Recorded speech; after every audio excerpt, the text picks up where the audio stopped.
Okay, yeah, I caved. I went and paid my advocate description all because of one story. Why? Because I know the guy, it's Burnie Council, and it's an annual event. I find it quite... The sun's pissing me off.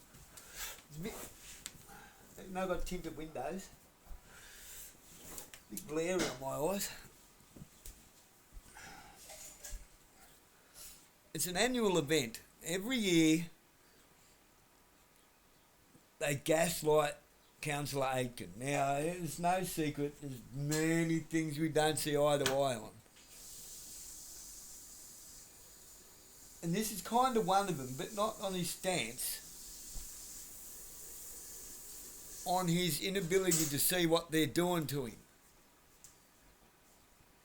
This is another example of someone who's reactive and they think a little bit emotionally at times, and which enables people to get into his head and completely fuck up council meetings.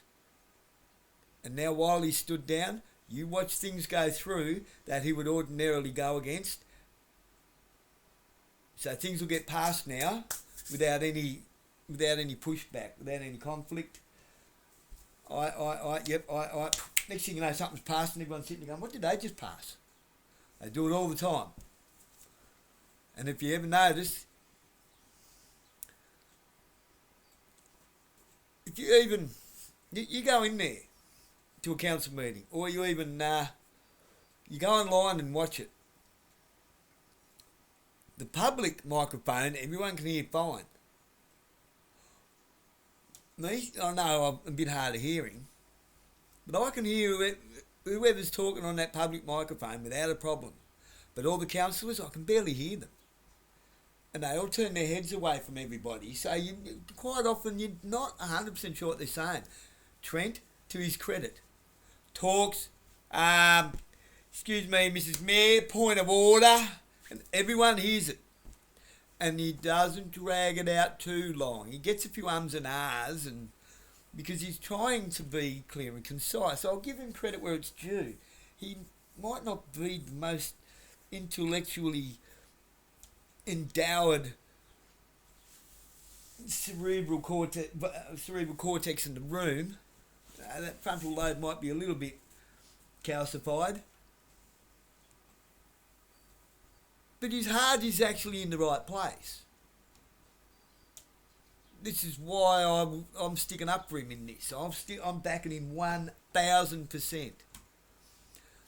And the advocate with their usual fucking, will he continue to get paid? Questions raised about Aitkin's suspension. Is there? Is there really? Like, is there? Who raised these questions? Is this... I'll come back. A controversial councillor suspended over offensive comments will likely continue being paid his allowance. A code of conduct panel suspended Councillor Trent Aitkin over allegedly racist and homophobic comments. Homophobic this time. Oh yeah, I know what this is about. It says, do you Barney Simpson again? Burnie councillors Trent Aitkin left and Amina Keegan right, and General Manager Shane Crawford. The panel also forced him to complete training. Despite his suspension not beginning until January 28th, Councillor Aitkin did not attend the first meeting of the year. During the January 27 meeting, Councillor Amina Keegan asked several questions to Mr Crawford during discussion about the panel's report. The questions she asked were, could you outline what a suspension entails and how that is enforced? Is it reasonable to assume that given you're suspended from undertaking the role of a councillor as outlined in the Act, that your allowance for undertaking that role would also be suspended? Have you any indication that Councillor Aitkin would like his allowance suspended? Have you any indication that Councillor Aitkin would like his allowance suspended? Well, what if you missed that question? Would you like his allowance suspended? Go and ask him yourself, Amina. I mean, seriously. What training will Councillor Aitkin be undertaking? Just to clarify, the suspension of Councillor Aitkin begins tomorrow, January 28th. So Councillor Aitkin was able to attend tonight's January 27 meeting. Right. I'll tell you now, because I know Trent quite well. A lot better than many of you may realise. I'm not going to say how or why. Because, you know, Nunya. We know each other outside of council, put it that way. I've known him for quite a lot of years. I don't know if he remember me when I had my business, when I used to go to Total Rubber and buy rubber. I don't know. Anyway, that said, a lot of things we don't see eye to eye on. A lot of things. That is not the point. I know his heart's in the right place. If you can get him to put his defensiveness down and find the right way to have a conversation with him, he will take it on board. But he is so easily gaslit by his own, I will say, grandiose pig-headedness. He is very opinionated and he is easily manipulated through having a defensive, reactive character. He is not homophobic, people. Okay? Get that through your head. That's a non-starter. It's an absolute non-starter. It's pathetic. Throw it out the window and tell it not to come back. He's realistic in the sense, you got a willy, you go to the toilet that have willies. Not for JJs. Okay? It's not homophobic, that's common sense. Because I'll tell you now, if something with the willy goes into the toilet behind my daughter, I'm getting charged. If they don't walk out when I bang on the door and say, you need to come out of here or I'm coming in. And I don't want to come in. Right? It's as simple as that. And I think any dad can agree with that if he's got a brain in his head that functions. Simple as that. It's his stance on that. There's also his stance is, okay, look, let's stop being retarded. Why do you have your Pride Month, a whole month? Why do you even need a Pride Day? How about we have a straight Pride Month, a heterosexual Pride Month? Here's an idea. I would actually like to see this. How about we have a functioning fucking traditional family fucking Pride Month, where families who fucking don't get divorced and function all right, don't have fights every day, with kids that aren't fucking always in trouble, who don't drop out of school. How about we get a month for just functioning and not fucking wanting an award for it? How about that? Wouldn't that be great? No. Why? Because that's as retarded as participation awards. Right? And he's not racist. I exactly know what he's talking about. And I've got a few other videos about it from the weekend. I wasn't there. You wasn't there 200 years ago. Why wasn't this argument put to bed 150 years ago? 50 years is plenty of time to drag out an argument that none of us can do anything about. Sorry, we weren't there. We don't really know what happened. We only know what we've been told. On the he said, she said, they said, dad said, mum said, pop said, my mum said, their dad said, the teacher who wasn't there said, the politician who wants to virtue signal on it who wasn't there said.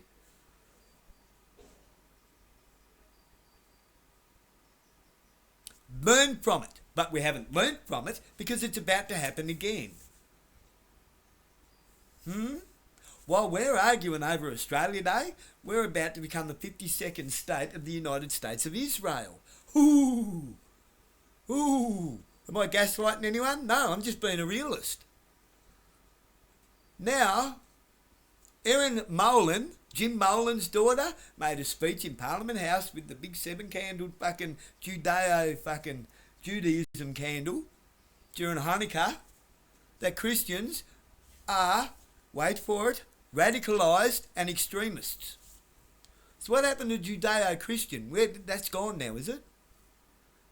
Now, Christians are radicalised extremists, and she put extreme Islam and extreme Christian in the same category, in the same sentence, in a speech at Parliament. Go and look for Erin Molan addressing Parliament on talking about the Bondi massacres. And I'm going to tell you now, it wasn't even Islam, it wasn't even Muslims that did it, they were just Arabs, radicalised Arabs. I'll go this far, and I'll say I'm near willing to put money on the fact that they were working with Benjamin Netanyahu and Mossad and the deep nation state of Israel, because Israel doesn't exist as a place, it's a man. That's Canaan. Where Israel is actually called Canaan. Canaan. Have a look. Where is Canaan? That's Israel and the Gaza Strip, Palestine. That's all. That is called Canaan. That is the nation of Abraham. A little bit of biblical study actually doesn't hurt you. So he's not racist. He is not homophobic. He is a realist who stands for some good things. His only problem is that they are a little bit ingrained from indoctrination, in the sense that they are inherited beliefs. I've tried to sort of help him a little bit on this. It's difficult. It's difficult to get him to open up. I guess he's always had to defend his entire life. When you have to defend your whole life defending yourself, it can be difficult to take on other people's thoughts. But at least he doesn't go trolling people and insulting and abusing people, trying to gaslight them for making them question their own, for making him question himself. He probably goes home and beats himself up over it, like, I can see that. He does have a lot of self-pride, so he's easily embarrassed. And someone like that, who's used to having to defend himself, probably banging on a bit, gets embarrassed. It's going to frustrate him. I'm not trying to discredit him here at all. I'm not trying to defend anything negative about him. I'm just saying it how it is. I will absolutely defend his right, even with things that we don't agree on, because at least he's willing to have the difficult conversation that all of you bastards at council and in politics, all you no-good do-gooders, want to virtue signal on and keep us arguing with each other about. Oh, look at me, I'm so virtuous. That is a character trait of the dark triad: Machiavellianism, psychopathy, and narcissism.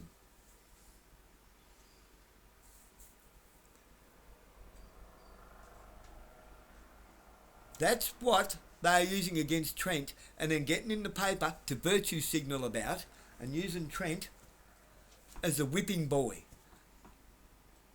On top of that, they always do it when they have a few things that they want to, and he'd be the only one to put a point of order on it. They gaslight him to cause an argument, to get people doing this, what we're doing now, in the newspaper. Everyone in Burnie's arguing about Trent again.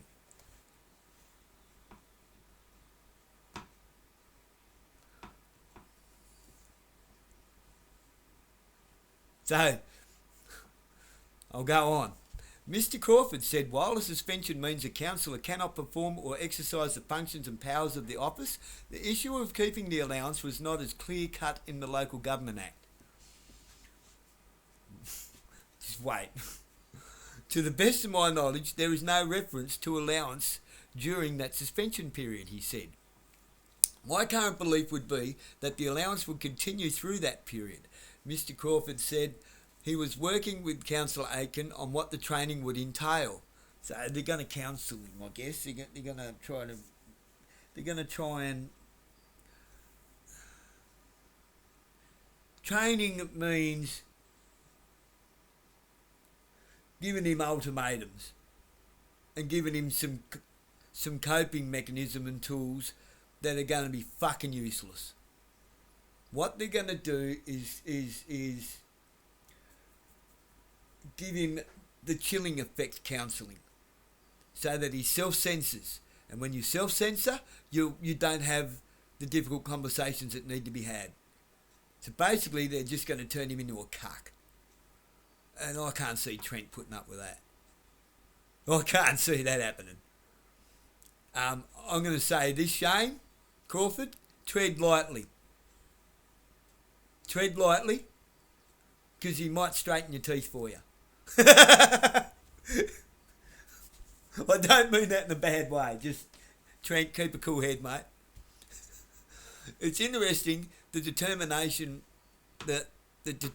report does not give any real direction other than its training to be determined by the general manager, he said.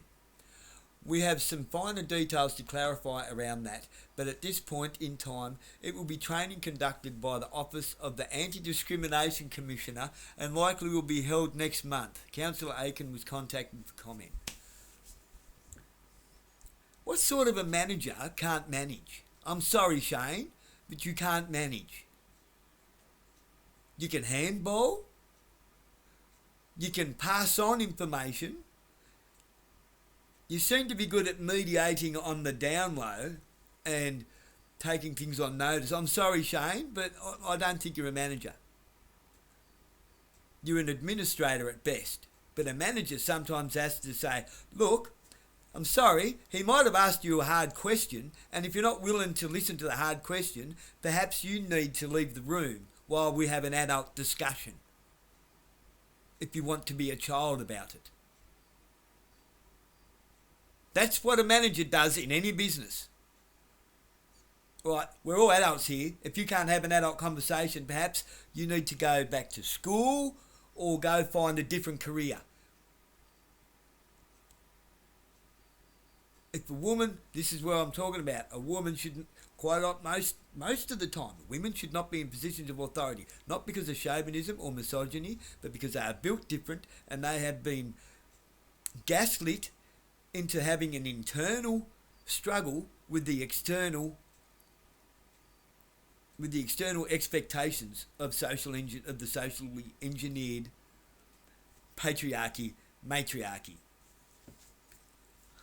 I know this might be a bit over many people's heads, but the patriarchy is there for a reason and the matriarchy is there for a reason. No, we are not equal. We are completely different, men and women, for good reasons. It doesn't mean that we should not have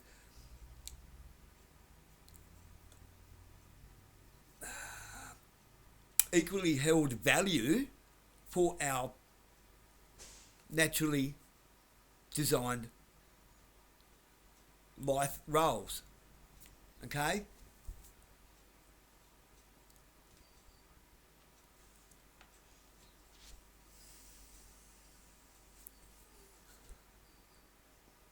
Where are we? For example, not all women are incapable of authoritarian roles, but they are more susceptible to the dark triad character traits by default, because they have been corrupted psychologically over many decades. They are internally conflicted and unsure of their gender role in the natural order of things. They are told to believe one way from the external, but that message is at war with the natural internal message. It tends to create an abrasive relationship in the home, work and socially with their counterpart, men. But I could never see a man teaching ballet to girls or anything else within that spectrum without it being improper. Also, a father can talk about some things with boys that only a mother can talk about with girls. So yeah, women are so under-respected, but it seems most females, I'm just differentiating between female and women. Most females are raised, educated and socially conditioned to be victimizers, which is a narcissistic character trait. Grandiose narcissism personality disorder is not the same as a victimizer narcissistic character trait. One is learned, one you are born with. Grandiose narcissistic personality disorder comes in many forms. You're born with that. You are unable to feel empathy. Now, I would say Trent probably has a bit of that. That's not his fault. Okay?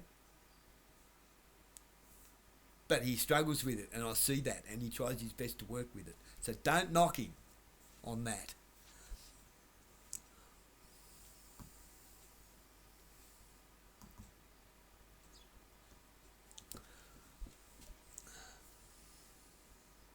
Where was we? Back here. So his comments. I comment, this is in the paper, I comment. Here's a little tip for everyone. Not everyone sees eye to eye on everything. That's called authentic individual thought. I know Councilor Aitkin quite well enough to know we don't see eye to eye on various things, but I will definitely stand up for his right to voice a genuine concern. I also know Trent well enough to know he's not even in the slightest bit racist, nor is he homophobic. He has been advocating to put a 200-year-old issue to bed that should have happened at least 150 years ago. He once said to me, "We're slow creatures to learn," and indeed we are. I support his stance 100%. Legislated, pre-apologetic anti-racism is the worst kind of psychological agenda-driven politics there is, and there is a name for it. It's called the chilling effect. Hate speech versus free speech is also based on this documented psychological manipulation. It's a thing. It causes people to self-censor and not speak their mind, even to their own detriment. It makes people be over-agreeable. They're the people that never go and chase that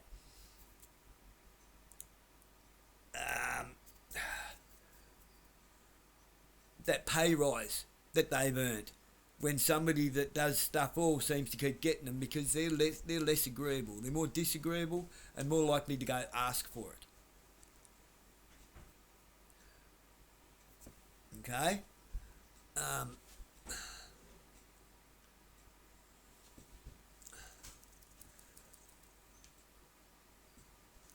What's the word I'm looking for, Lily? When you get a thing at work, like a step up. I'm lost the word in my head. Promotion. Thank you. It's the agreeable person is likely to stay back and do the overtime when asked, but never approaches their manager or the supervisor about, "Well, I've been doing a lot more hours and I've been agreeable to doing a lot more overtime lately," when other people have not done it. Do you think there's any way or anything that I can put towards having some kind of a job role promotion? Because I feel that I have earned it. If you don't feel that I've earned it, let me know where I have not earned it, and I shall endeavour to earn that, to get the promotion that they probably deserve. That conversation alone, if you know that you have been doing more, should get you the promotion. If not, look for another job.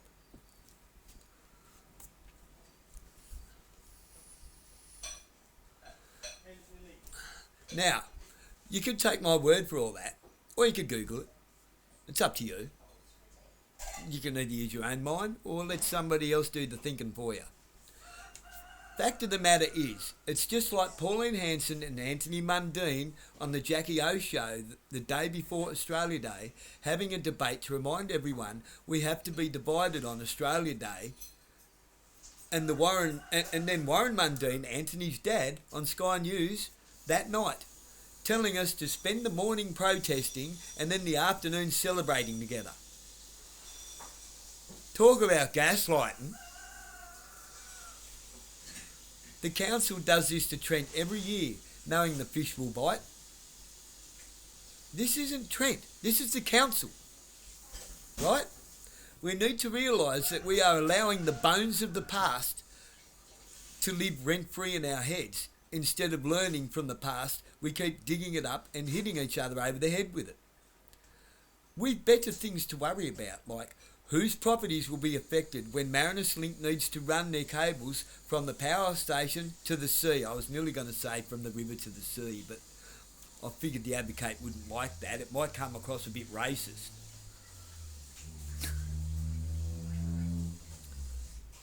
So,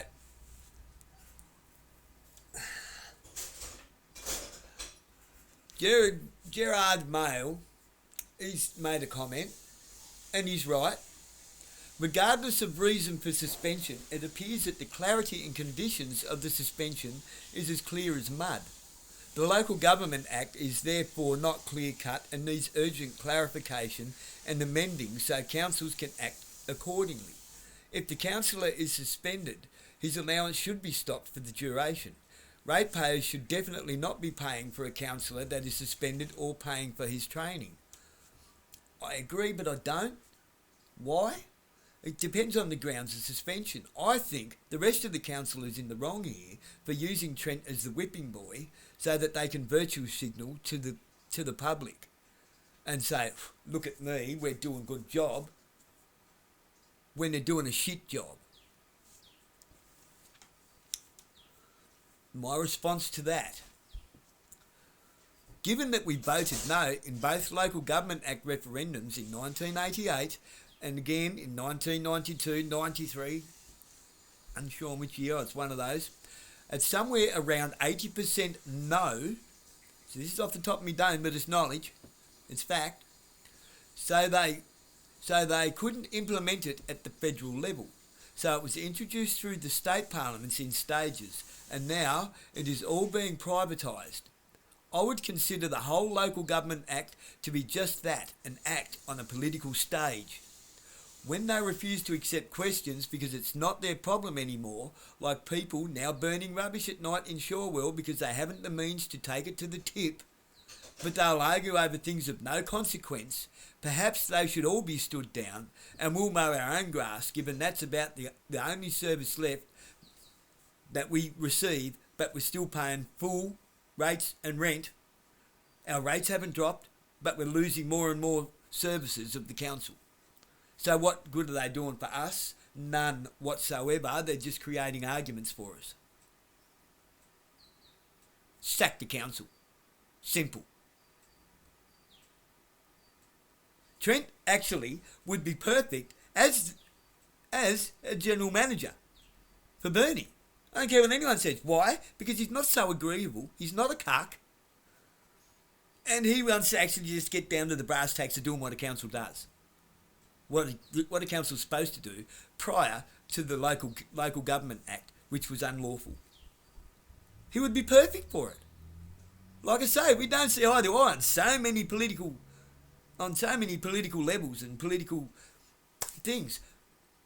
Council is not meant to be a political arm of state government. They're supposed to be a council. They're supposed to manage our infrastructure, our roads, our like stormwater drainage, our parks and reserve management. They're not supposed to be doing little private deals with Crown land. Because Crown land is Commonwealth land and we are the Commonwealth. That's our land, not the council's. Okay? If we have got some Crown land that needs managing, that's why we pay the council rates to take care of the Crown land for us. Because we don't have time. We're too busy earning and creating the wealth. This is how the Commonwealth is supposed to work. Trent doesn't understand that, doesn't comprehend that. That's fine. That's why it would be perfect. I don't vote, but I would run down there tomorrow barefoot in my undies to go and vote for Trent as a general manager of Burnie. Because at least he'd get the fucking job done. Sorry about the F-bomb. He knows how to manage a business.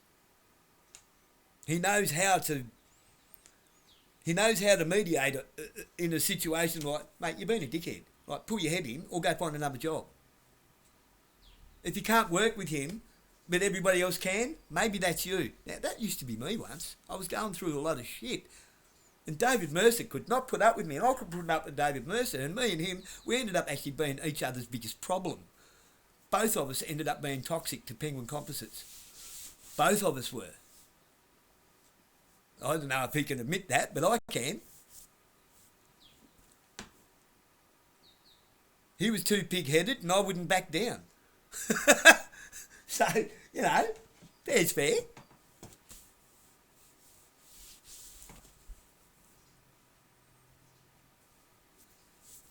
There's the bones of it, people.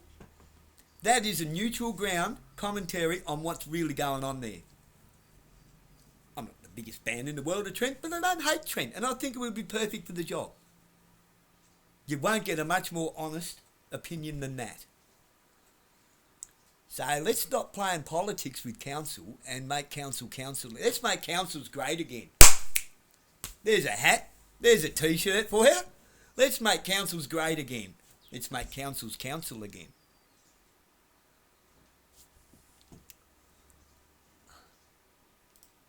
How do you like them apples?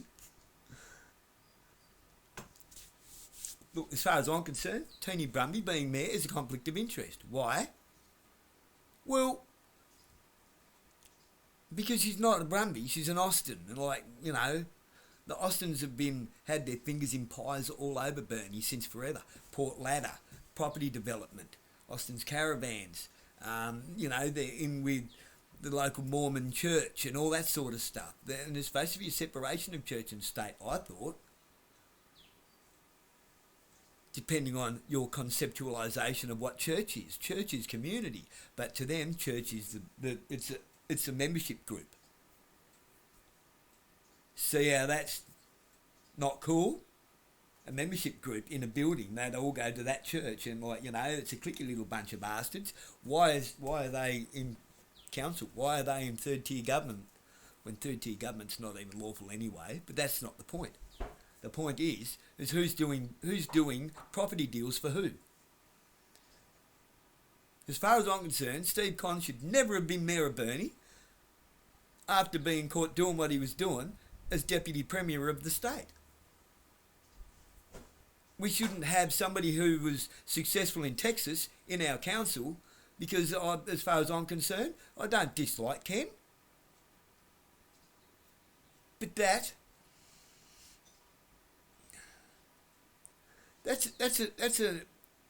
an issue for national security.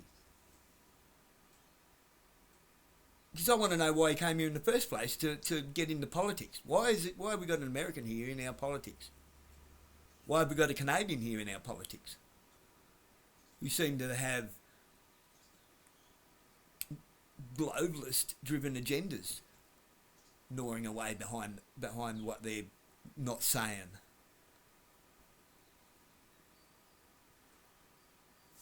I think she's Canadian. She reminds me of Phil and Terrence off South Park, so...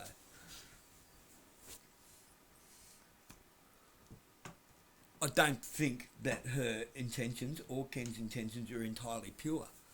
Ken's a capitalist through and through. Well, capitalists be capitalising from the capital. Trent's just an Aussie dude. He's just an Aussie bloke. He's not scared of a hard day's work. That's the sort of bloke we want as a general manager. He's not scared to roll the sleeves up and get some calluses on his hands. He's not wanting to use that position to further his own agenda. He just wants the best interest. I was iffy on that for a while, but I see that he actually wants to represent the people, and they're making it very hard for him. So shame on you, Advocate newspaper, for always using Trent as the whipping boy.